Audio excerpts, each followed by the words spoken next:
although the person that you're going to see me speak with today is someone that I've known for over half my life at this point, this may be the longest conversation that just the two of us have ever shared. I first met Joe Medrano as competitors on the basketball floor, and for close to a decade, that was the extent of our relationship. He continued to go play university basketball at both the University of Manitoba and the University of Winnipeg, where he finished up his playing career last year. As you'll hear in this conversation, in many ways, he accomplished all of his basketball goals. And although he had a year left of eligibility, decided it was time to move on to find the next phase of his life. Now, when I picture Joe on the floor, I picture the silent assassin, someone who lets their game do the talking, which made it all the more surprising when I found out that he had taken a sales position at a Toyota dealership here in the city. We discussed this, as well as the impact his community had on him as he was growing up, as well as a little bit about the game of basketball. Here is a conversation with Joseph Medrano. I am now joined with one of the three guys in the city that I would not want to guard in a pickup game.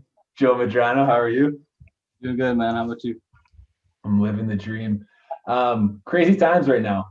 And I'm glad that because of this, I've had the chance to reach out to some guys in the community, and hopefully we'll have a productive conversation here. Yeah, looking forward to it. So the first place I wanted to start with you was, obviously I talked to Denzel a couple of days ago, and you guys have been like basically brothers for as long as I've known Denz.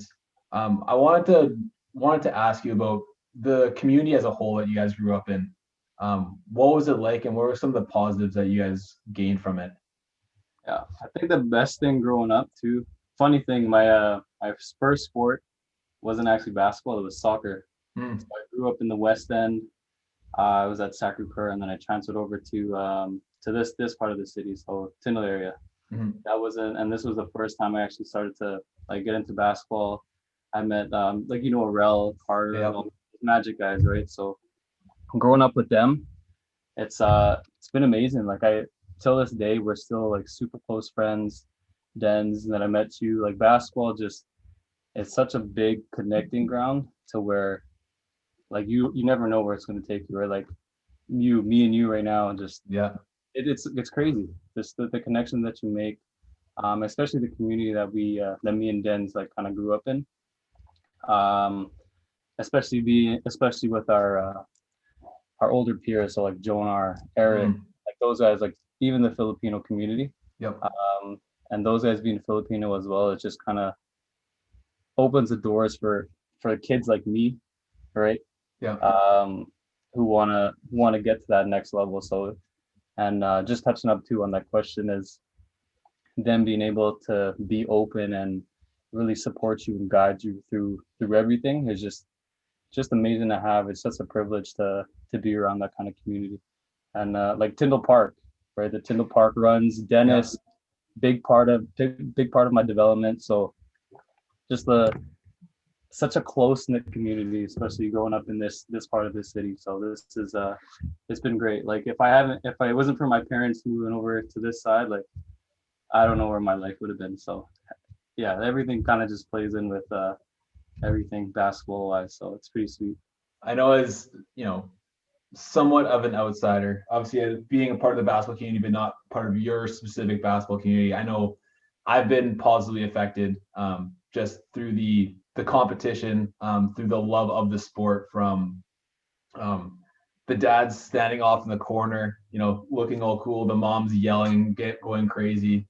Some of like my fondest memories of basketball are those grade 6, 7, 8, like the middle school days playing against you guys. So, and I've gotten to know a couple of the older guys in the community now, and yeah, it's such a positive.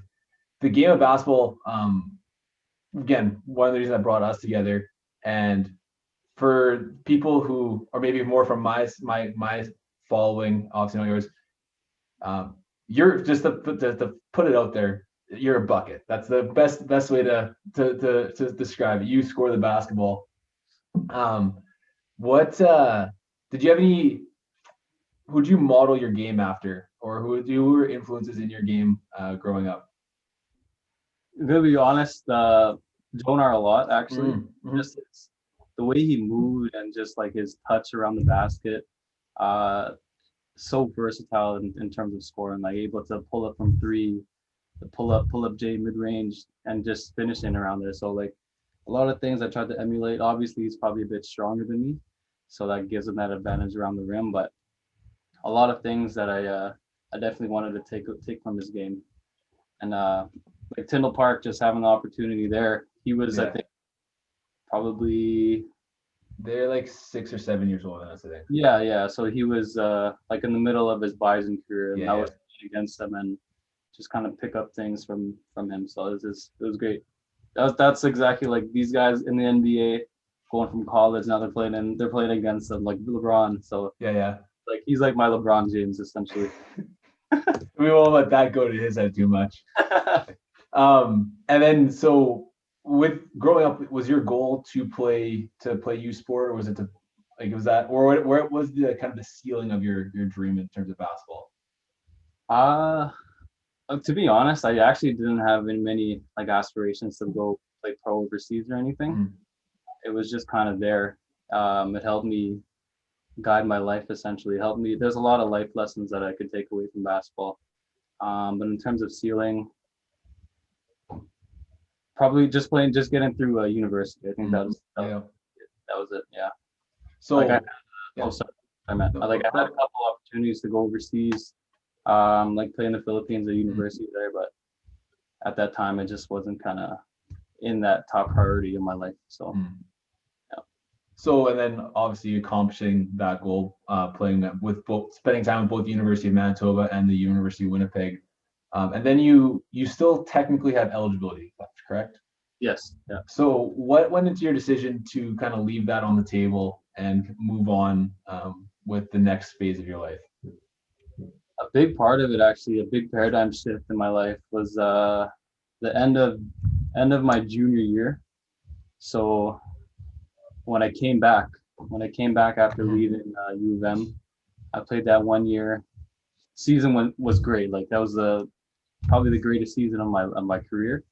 And then after that, it kind of just hit me. It was like what more is there outside of that? So that's where I realized, I'm like, dude, there's so much more to life than just like in this sport. And I've got to kind of hit me a bit fast where I was like, man, I got to mature and kind of figure out what's next out there. So it was that year, it was a big turning point in my decision there.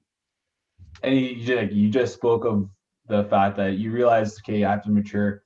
Again, from someone who I'd say it's one of those situations where we're more than acquaintances, but we don't hang out all the time. We're friendly in that sense. But from an outsider, I've seen your maturation, at least with the content that you put out on your social media in terms of your personal development. And so from an outsider, I can see that maturation process, and I've really appreciated the fact that you've documented it. Was there anything outside of basketball that catalyzed that, or people that steered you in a direction towards books or people or of content to consume? Yeah, actually, Denz is a big influence in my life for sure. Just going back to like the route that he's taken.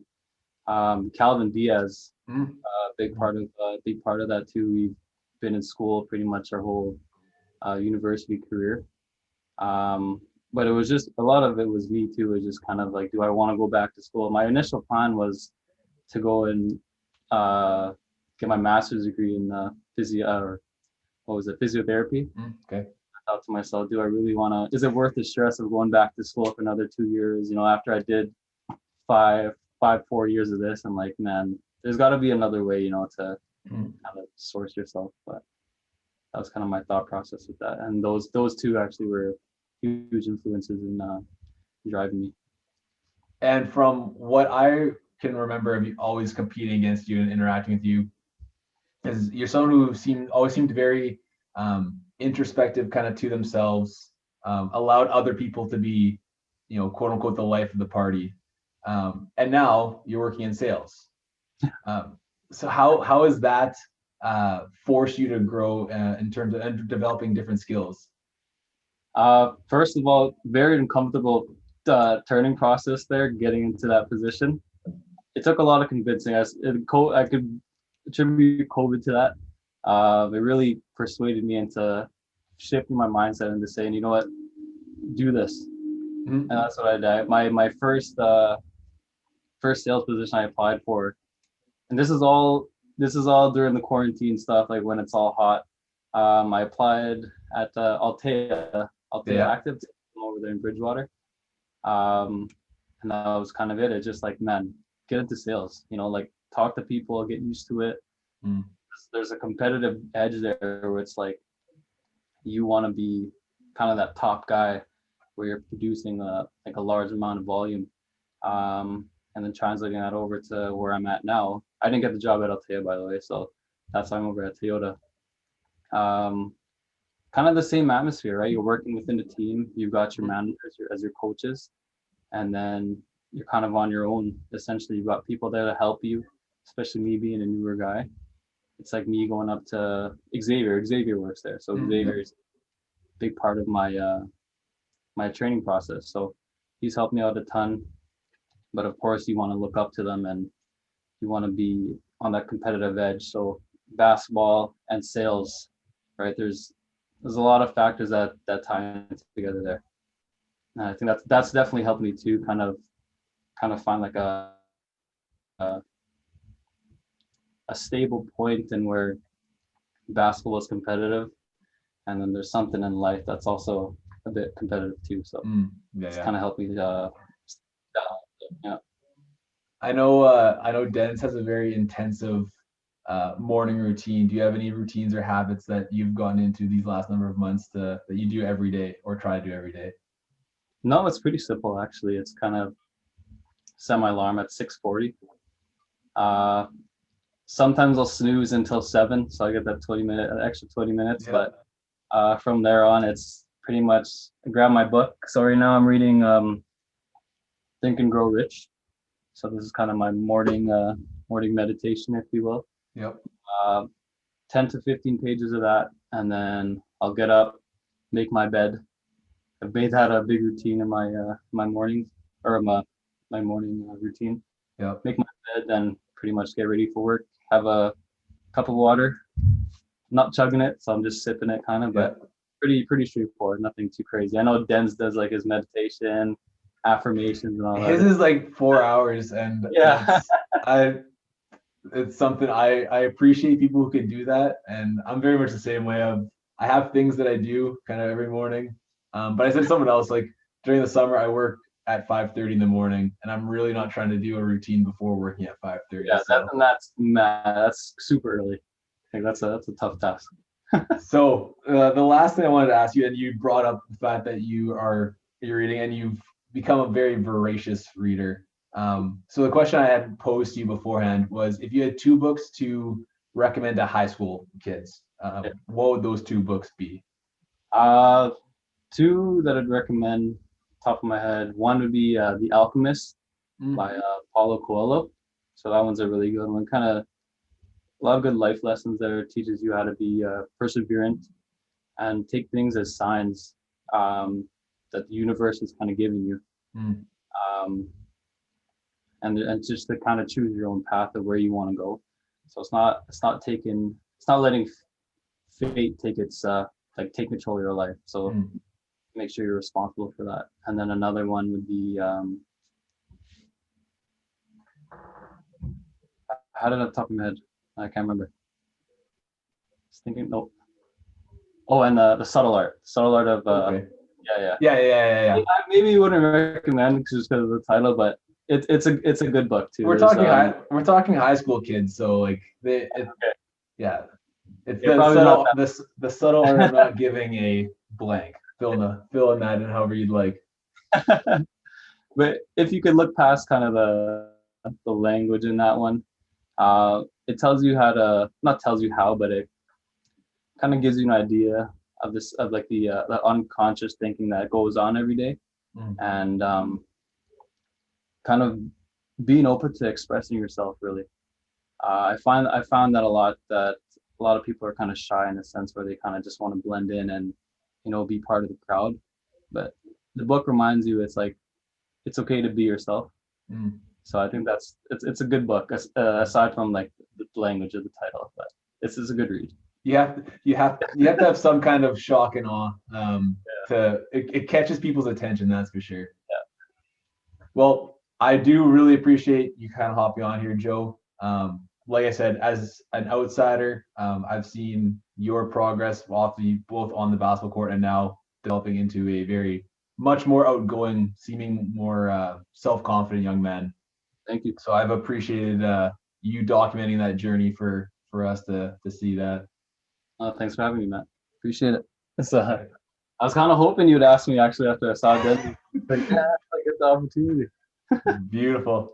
You have a good rest of the night, sir. You, man. Take it easy.